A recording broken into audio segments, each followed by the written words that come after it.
Hello friends, मैं हूं आपका साथी रेवंत कुमार। आप देख रहे हो रेवंत फार्मेसी। रेवंत फार्मेसी में आपका स्वागत है। कैसे हैं आप लोग? आशा करता हूं अच्छे होंगे और स्वस्थ। आज के इस वीडियो लेक्चर में मैं आपको फार्मास्यूटिक्स का जो पहला चैप्टर है आपका history of pharmacy profession and pharmacopoeia को स्टार्ट करने वाला हूं, जिसमें कि दो टॉपिक पढ़ाऊंगा आज। हिस्ट्री वाला पार्ट और दूसरा है फार्मेसी एज ए करियर। और ये दोनों टॉपिक इंपॉर्टेंट हो जाता है आपके फर्स्ट ईयर के एग्जामिनेशन के लिए। शॉर्ट क्वेश्चन या फिर लॉन्ग क्वेश्चन पे किस तरीके से आ जाता है कि इंडिया में फार्मेसी एजुकेशन का क्या कुछ इतिहास रहा है वो लिखिए, या फिर हिस्ट्री लिखिए, और या फिर फार्मेसी एज ए करियर में क्या क्या अपॉर्चुनिटी है। क्योंकि आप फार्मेसी पढ़ाई कर रहे हैं तो आपको करियर के बारे में थोड़ा अच्छा नॉलेज होना चाहिए, है ना। और कई बार एमसीक्यू फॉर्मेट में ये हिस्ट्री वाले पार्ट से क्वेश्चन आता है, और चूंकि अब आपको एग्जिट एग्जाम देना कंफर्मेशन है तो मैं हिस्ट्री में उन सारे पार्ट को जरूर कवर करूंगा जो कि एमसीक्यू के लिए इंपॉर्टेंट है और कई बार अलग अलग फार्मासिस्ट के एग्जाम में पूछे जा चुके हैं, है ना। क्योंकि देखिए, हिस्ट्री अगर पढ़ाने लग जाए तो काफी 1-1.5 घंटे तक लगातार आपको हिस्ट्री में पढ़ाता रहूंगा, है ना, अलग अलग किताबों में जितना दिया हुआ है। लेकिन उन सारे पॉइंट्स को मैं यहाँ पर टच नहीं करूंगा, मैं उनको टच करूंगा जहाँ से एमसीक्यू लगातार एग्जाम में पूछे जाते हैं, इंपॉर्टेंट पॉइंट्स। और यदि डिटेल में पढ़ना है तो बुक को आप रेफरेंस के तौर पर पढ़ सकते हैं, ठीक है, या फिर आपको हमारे पेड क्लासेस में डिटेल में पढ़ाया हुआ है, ठीक है। चलिए स्टार्ट करते हैं। क्या करेगा history of the profession of pharmacy. Pharmacy profession का क्या कुछ इतिहास रहा है। मेरा पढ़ाने का तरीका कुछ इस प्रकार से कि यदि आपको ये टॉपिक से क्वेश्चन आ जाए तो किस प्रकार से आंसर आप लिखेंगे। तो सबसे पहले तो आप थोड़ा सा वर्ड फार्मेसी को तोड़ेंगे कि आखिर जो वर्ड फार्मेसी है वो टेकन किया गया है, किस वर्ड से लिया गया है। तो ग्रीक वर्ड फार्माकोन से लिया गया है। क्या? ग्रीक वर्ड फार्माकोन से लिया गया है, जिसका मतलब होता है ड्रग्स। इसका मतलब क्या होता है? ड्रग्स। ड्रग्स मतलब क्या हुआ? मेडिसिन, दवा, है ना। तो फार्मेसी जो है एक ग्रीक वर्ड फार्माकोन से लिया गया है, जिसका मतलब क्या होता है? ड्रग्स, ठीक है। फिर कहता है various programs are offered in pharmacy field. Pharmacy field में अलग अलग प्रकार के कोर्सेज, कई प्रकार के कोर्सेज ऑफर्ड किए जाते हैं, जैसे कि B pharma bachelor of pharmacy, D pharma जो आप लोग कर रहे हैं diploma in pharmacy, M pharma masters of pharmacy, MS pharma, फिर फार्म डी जैसे कोर्सेज भी होते हैं जो कि डॉक्टरेट लेवल का कोर्स है ना। 6 साल का पोस्ट ग्रेजुएशन वाला कोर्स है, जिसको करने के बाद इंसान अपने नाम के आगे डॉक्टर लगा लेता है, वो डिग्रीधारी, है ना। तो काफी फार्मेसी में कई प्रकार के, अब तो इतना डेवलपमेंट हो रहा है, धीरे धीरे फार्मेसी का फील्ड बहुत अच्छे से डेवलप होते जा रहा है। तो अलग अलग प्रकार की करियर अपॉर्चुनिटीज यहाँ पर खुलती जा रही है। यहाँ पर मेनली है नॉलेजेबल पर्सन होना चाहिए, स्किल्ड होना चाहिए, उसके बाद उसको नौकरी की कोई दिक्कत नहीं होगी, ये यकीन मानिए, है ना, ये चीज है। फिर कहते हैं फादर ऑफ फार्मेसी और फादर ऑफ इंडियन फार्मेसी पे बड़ा पूछा जाता है, मैंने हाईलाइट किया है। फादर ऑफ फार्मेसी किसको कहा जाता है?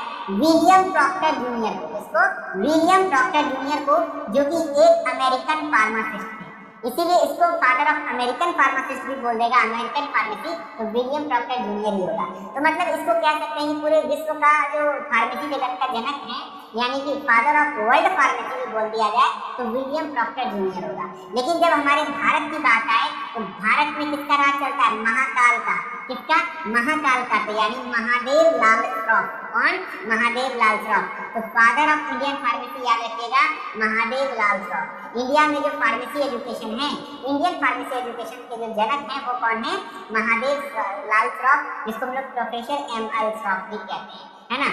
देखिए ये है, आपके फोटो में दिखा देता हूँ, विलियम प्रॉक्टर जूनियर है, जो कि recognised as the father of American pharmacy. American pharmacy के फादर भी कहते हैं और वर्ल्ड फार्मेसी के भी फादर हैं। ये हमारे प्रोफेसर हैं, father of pharmacy education in India, जो कि प्रोफेसर महादेव लाल श्रॉफ हैं, जिन्होंने इंट्रोड्यूस किया था बैचलर और master course in India in pharmaceutical in India. मतलब इंडिया में मास्टर्स और बैचलर कोर्स को स्टार्ट करने वाले यही, है ना। कई सारी चीज़ें इनकी उपलब्धियाँ हैं। Edited first Indian general pharmacy, general of pharmacy को एडिट किया था। First vice president of PCI pharmacy council of India के फर्स्ट वाइस प्रेसिडेंट ये रह चुके हैं, है ना। ये कुछ चीज़ें आपको इनके बारे में जानना चाहिए अलग अलग प्रकार के एग्जाम में, जहाँ पे एग्जिट एग्जाम के लिए काफ़ी इंपॉर्टेंट रहेगा ये दोनों पॉइंट। फिर कहता है कि अब एनसीआर के टाइम पे जो आपका अभी जो फार्मासिस्ट काम करता है, इस काम को फिजिशियन ही परफॉर्म करता था। वो बोल रहा है फिजिशियन कौन है? जो डॉक्टर है ना, फिजिशियन। इन एंशिएंट पीरियड, प्राचीन काल में, it was believed that a physician perform the pharmaceutical work. दवा से रिलेटेड जो भी काम है, दवा का फॉर्मुलेशन रिलेटेड, तो वो सारी काम फिजिशियन ही करते थे। प्रिपेयर द प्रिस्क्रिप्शन वो प्रिपेयर करते थे दवा किस किस चीज की जरूरत है, and supervise the prepare for prescription, और उसी प्रिस्क्रिप्शन के अकॉर्डिंग दवा वगैरह बनाते थे और उसको पेशेंट को ट्रीट करते थे, ऐसा कुछ था। लेकिन अब ऐसा नहीं है ना, अब एक अलग प्रोफेशन दे दिया गया है ना। फिर कह रहा है London pharmacopoeia became available in India 1824, 1824 ईस्वी में इंडिया में लंदन फार्माकोपिया आया। अब ये फार्माकोपिया क्या है सर? तो फार्माकोपिया एक ऐसी किताब होती है, ऑफिशियल बुक होती है, जो कि रेस्पेक्टिव गवर्नमेंट के द्वारा, रेस्पेक्टिव कंट्री के रेस्पेक्टिव गवर्नमेंट के द्वारा जारी की जाती है। मान लीजिए इंडिया में इंडियन फार्माकोपिया अभी चल रहा है, तो इंडिया के अंदर जितनी भी ड्रग्स हैं, जितनी भी ड्रग्स मार्केटेड हो रहे हैं, दिख रही है, सारे ड्रग्स का हर एक इंफॉर्मेशन किसमें डाला हुआ है? इंडियन फार्माकोपिया में। तो पहले तो इंडियन फार्माकोपिया था नहीं, तो इंडिया में जो चला किसके अकॉर्डिंग? लंदन फार्माकोपिया के अकॉर्डिंग। तो इससे सिचुएशन ये हो गया कि जब लंदन फार्माकोपिया के अकॉर्डिंग इंडिया में दवाएं बिकेंगी, तो इंडिया में जो भी दवाएं होंगी वो लंदन वाली दवाएं आएंगी। तो हम लोगों के ऊपर एक प्रेशर क्रिएट हुआ कि अब हम लोगों को दवाई कहाँ से मंगवाना पड़ेगा? ब्रिटेन से, यानी कि इंग्लैंड से, है ना। वो बोला कि this controlled the pharmaceutical activities in India. India में जितने भी फार्मास्यूटिकल एक्टिविटीज हो रहे थे उसको कौन कंट्रोल कर रहा था? London pharmacopoeia. Therefore Indian community was forced to import drugs overseas. Overseas मतलब है कि आपको समुद्र के पार, यानी कि कहने का मतलब विदेशों से दवाई को मंगवाना पड़ रहा है, क्योंकि विदेशी फार्माकोपिया है। विदेशी फार्माकोपिया में विदेशी ड्रग्स के बारे में होगा, हम लोगों को विदेशी ड्रग्स यूज करेंगे, विदेशी ड्रग्स को हम लोगों को इंपोर्ट करना पड़ेगा, है ना। फिर बोला नहीं, इंडिया में भी ये चीजें स्टार्ट होनी चाहिए। तो pharmacy course wire started in India in 1842 इन गोवा। गोवा में पुर्तगीज के द्वारा ये क्या कहते हैं 1842 ईस्वी में फार्मेसी एजुकेशन को स्टार्ट किया गया था। और इन 1868 first Indian pharmacopoeia was published in under the British monarchy. 1868 में पहला इंडियन फार्माकोपिया पब्लिश किया गया, लेकिन वो भी किसके अंतर्गत? ब्रिटिश मोनार्की के अंतर्गत। जो इंडिया का अपना फार्माकोपिया था वो 1955 में पहला एडिशन पब्लिश हुआ, लेकिन ये जो इंडियन फार्माकोपिया आया लंदन के बाद, लंदन फार्माकोपिया पहले चला था, अब इंडिया में इंडियन फार्माकोपिया आया, लेकिन ये भी ब्रिटिश के अकॉर्डिंग चल रहा था, तो पूरे तरीके से इंडियन नहीं था ये, ठीक है। इसमें सारी चीजें ब्रिटिश के अकॉर्डिंग ही थी। तो पहली बार 1868 में आया, लेकिन याद रखिएगा अगर बोल देगा इंडियन फार्माकोपिया का पहला एडिशन कब आया था, तो 1955, है ना। अगर ब्रिटिश मोनार्की के अकॉर्डिंग पूछेगा तब 1868, ठीक है। फिर 1939 में first issues of Indian journal of pharmacy was publish, यानी कि पहला Indian journal of pharmacy publish कब हुआ था?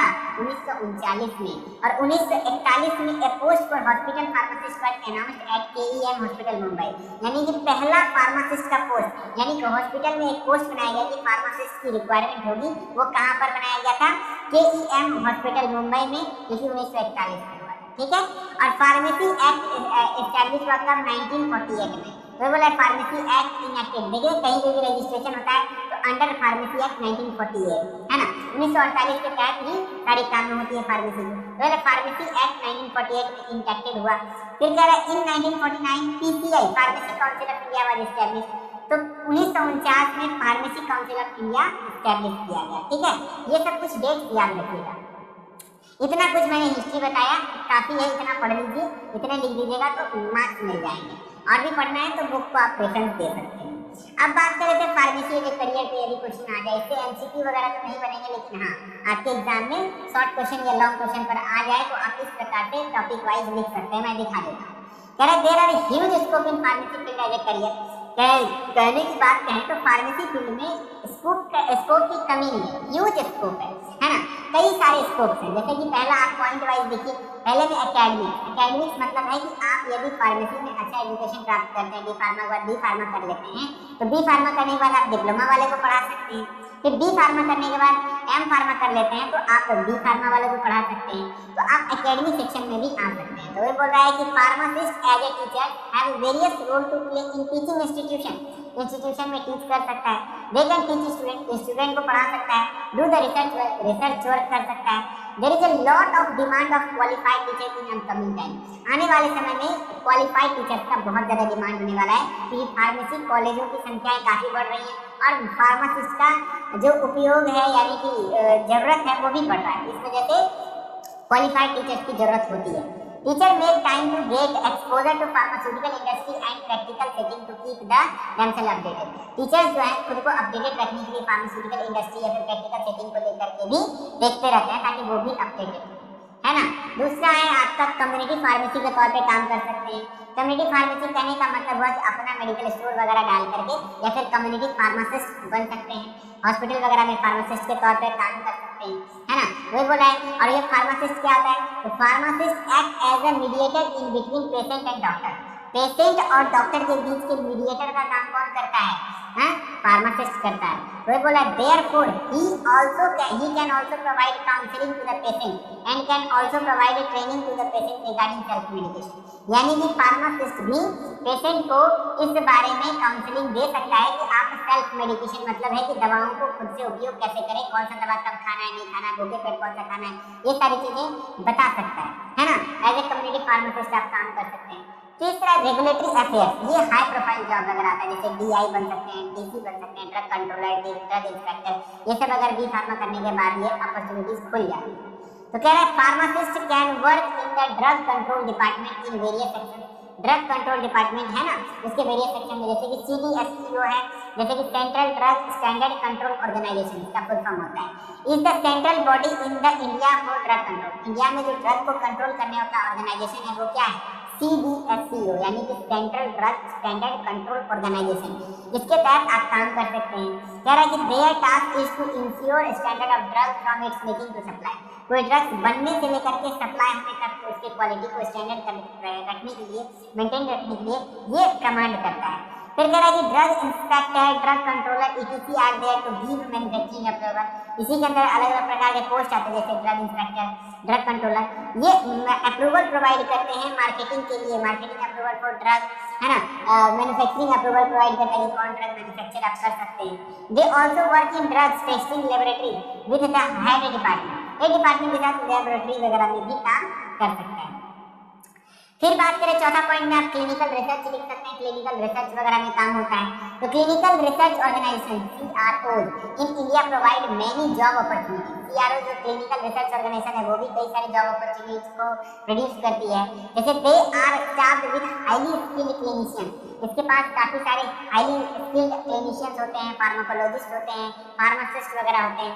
They do clinical trial of various drugs, अलग अलग ड्रग की क्लिनिकल ट्रायल को परफॉर्म करते हैं। They monitor the manufacturing of drugs and do the quality assurance of them and manage the data of global trial. कहने का मतलब हुआ कि ड्रग्स के क्वालिटी को एश्योरेंस कैसा है नहीं है उसको मैनेज करने का काम क्लिनिकल रिसर्च का फील्ड ही करता है, इसमें भी काम कर सकते हैं। फिर एज ए कंसल्टेंसी के तौर पर भी काम कर सकते हैं। This service can be provided by the highly qualified and experience pharmacist. ये हाईली क्वालिफाइड या फिर एक्सपीरियंस फार्मासिस्ट है वो कर सकता है, कंसल्टेंस प्रोवाइड कर सकता है। They can provide consultation to the various department regarding manufacturing के रिगार्डिंग आपका कंसल्टेशन दे सकते हैं, डॉक्यूमेंटेशन के रिगार्डिंग, रिसर्च के, सर्वे, सेल्स की सब के रिगार्डिंग में आप कंसल्टेशन दे सकते हैं। फिर मेडिकल ट्रांसक्रिप्शन के तौर पे काम कर सकते हैं। जितने भी B.Pharm ग्रेजुएट होते हैं वो medical practitioner to maintain the patient treatment history, patient का जो ट्रीटमेंट हिस्ट्री रहा है, कौन सा दवा उसके लिए एलर्जिक हो सकता है, ये सब चीज को मेंटेन कर सकता है ना। फिर कहते हैं कि नेक्स्ट है आपका सेल्स एंड मार्केटिंग में काम कर सकते हैं, as a medical representative MR का जॉब वगैरह होता है ना। Pharmacist with pleasant personality and having good communication skill, जिस फार्मासिस्ट के पास अच्छा पर्सनैलिटी है, साथ ही साथ अच्छा कम्युनिकेशन स्किल है, तो वो जॉब को ऑप्ट कर सकता है as a medical sales representative, MR की तरह काम कर सकता है। Companies also prefer pharmacy graduate as they have good knowledge of drug and their effect. कहता है कि जिस ग्रेजुएट फार्मासिस्ट के पास ड्रग्स के बारे में पता इंफॉर्मेशन ज़्यादा है, ड्रग्स के इफेक्ट के बारे में नॉलेज है, उसको भी प्रीफर देता है एज ए MR के तौर पर, है ना। ये कुछ आपके करियर ऑप्शंस थे जिसको कि आप इसमें लिख सकते हैं। और अगला क्लास हमारा रहेगा फार्माकोपिया का, ठीक है। आई होप कि आपको यह लेक्चर अच्छा लगा होगा और आपको सारी चीज़ें समझ में आई होंगी और आप नेक्स्ट लेक्चर का वेट कर रहे होंगे। तो एक प्यारा सा कमेंट कर दीजिएगा और लगातार हम लोगों के साथ बने रहने के लिए इस चैनल को सब्सक्राइब करके नोटिफिकेशन बेल को ऑन कर लीजिएगा, ठीक है। तो मिलते हैं नेक्स्ट क्लास में, तब तक के लिए धन्यवाद। Okay, bye bye.